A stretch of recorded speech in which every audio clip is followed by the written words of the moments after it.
کہ اگر ایک بے نمازی ہو، ایک بے نمازی جو نماز نہ پڑھتا ایک، تو اس ایک بے نمازی کی نحوست یہ ہوتی ہے کہ پورے علاقے کے اوپر اس کی نحوست چھا جاتی ہے۔ ایک بے نمازی کی وجہ سے پورے محلے پر اس کی نحوست چھا جاتی ہے، ایک بے نمازی سے۔ تو جہاں پر سارے بے نمازی ہوں وہاں پر کیا حالت ہوگی؟ بھائی تم لوگ نماز پڑھو یا نہ پڑھو، تم اللہ کے در پہ آؤ یا نہ آؤ، اللہ کو ضرورت نہیں ہے، کیونکہ وہ تو ہر چیز سے پاک ہے۔ اس کی تسبیح کرنے کے لیے فرشتے بھی موجود ہیں، اللہ کے نیک بندے موجود ہیں، وہ کر رہے ہیں۔ اللہ کو نہیں ہمارے سجدوں کی ضرورت۔ ہم جو کہتے ہیں نا کہ ہمارے پاس ٹائم نہیں، ہم نہیں جا پا رہے، اللہ کو نہیں ضرورت ہمیں ہے۔ ہمیں آج آ جانا چاہیے اس سے پہلے کہ وہاں سے بلاوا آ جائے۔ ایک بات ہے نا، ہم سنتے رہتے گا کہ زندگی 4 دن کی ہے، یہ بات ہم نے کئی دفعہ سنی، زندگی 4 دن کی ہے۔ اور آپ نے یہ بھی نوٹ کیا ہوگا کہ جب بھی اذان ہوتی ہے نا اور جب بھی اقامت پڑھی جاتی ہے، جماعت لازمی ہوتی ہے۔ جب بھی اذان ہو، اقامت پڑھی جائے، جماعت لازمی ہے، ہوگی۔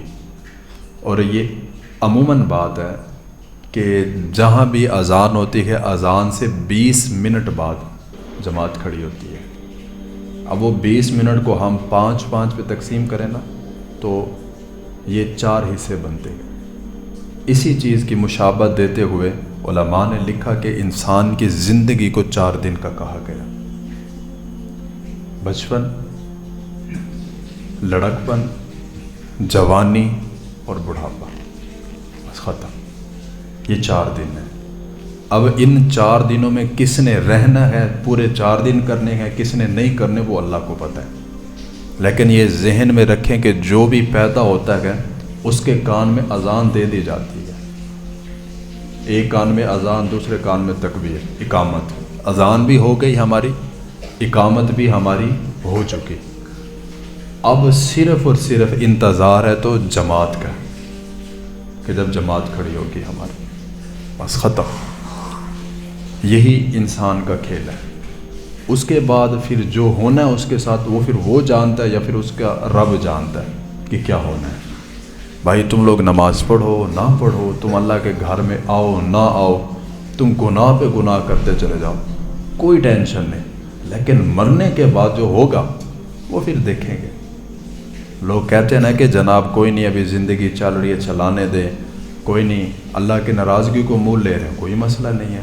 لیکن یہ ذہن میں رکھے میرے بھائی کہ قیامت کا ایک دن 6000 سال کے برابر ہے، ایک دن قیامت کا۔ اب اس ایک دن کے مقابلے میں ہماری زندگی 60 70 80 سال کچھ بھی نہیں ہے، سوائے چند لمحوں کے۔ اب ان چند لمحوں کی زندگی کی آسائش کے لیے، زیب و زینت کے لیے، آرام کے لیے ہم نے حلال اور حرام کی تمیز چھوڑ دی۔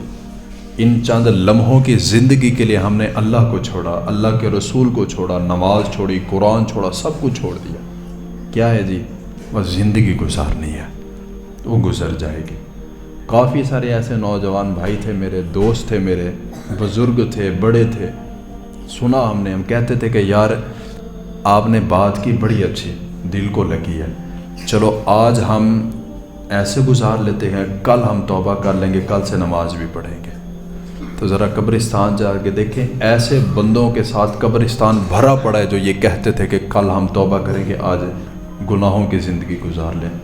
موت نہیں کسی کو مہلت دیتی، موت نہیں پوچھتی کہ تو چھوٹا ہے یا بڑا ہے، تیرے بچے پیچھے چھوٹے گئے ہیں، وہ کیسے گزاریں گے، کچھ نہیں پوچھتی۔ وہ موت نہیں کچھ دیکھتی، وہ پکڑ کے لے جاتی ہے، وہ نہیں دیکھتی کہ پیچھے کیا ہوگا۔ لوگ رو رہے ہیں، بچے رو رہے ہیں، بیوی رو رہی ہے، جو مرضی ہو رہا ہے، موت کا فرشتہ نہیں کسی کو معافی دیتا، وہ پکڑ کے لے جائے گا۔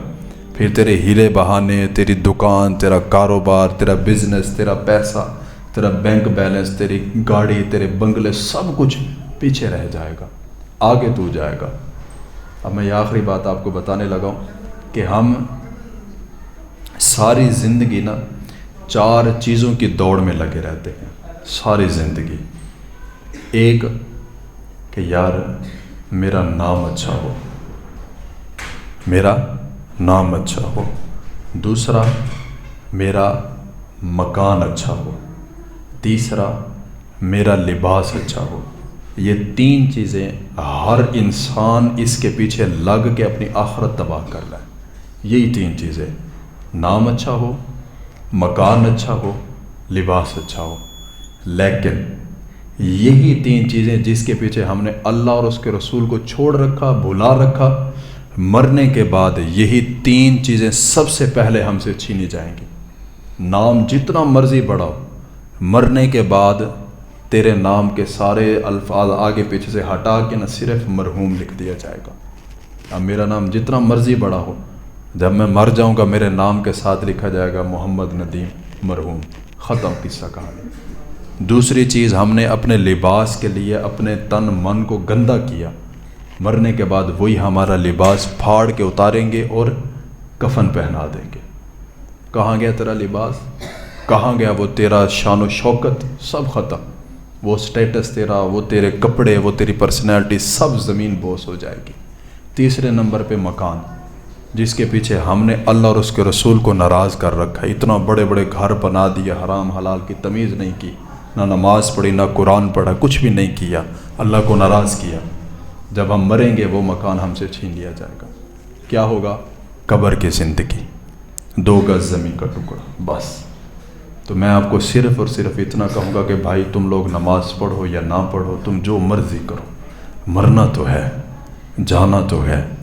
اس نے آرڈر تو جاری کر رکھا ہے، مرنا تو گئے، جانا پڑے گا اور وہ بلائے گا، اور کوئی روک بھی نہیں سکتا، کسی کی سفارش نہیں قبول ہوگی۔ آج وقت ہے، آج مہلت ہے، آج موقع ہے، اپنے رب کو راضی کرے۔ نماز کی جو مرضی ہو جائے پابندی لازمی رکھے، نماز نہ کبھی قضا کریں۔ اللہ رب العزت ہم سب کو عمل کی توفیق عطا فرمائے، آمین۔ وما علیہ الا البلاغ۔